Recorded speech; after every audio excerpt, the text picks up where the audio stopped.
Star news এখন কুড়িগ্রামে।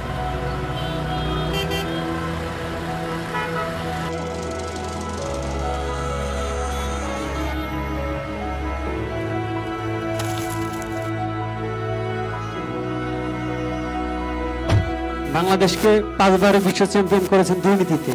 সেই দুর্নীতি কিন্তু বিএনপির উপর চাপায় দেওয়া হয়েছে। বিএনপি দুর্নীতি করছে, এটা কিন্তু সত্য না।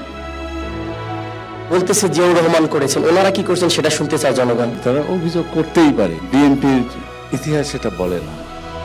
যিনি দীর্ঘদিন আওয়ামী লীগের পিছনে কাজ করেছে তাকে আপনারা কেন নমিনেশন দিলেন? তিনি আওয়ামী লীগ করেছেন এরকম কোনো ডকুমেন্ট কেউ দেখাতে পারবে না।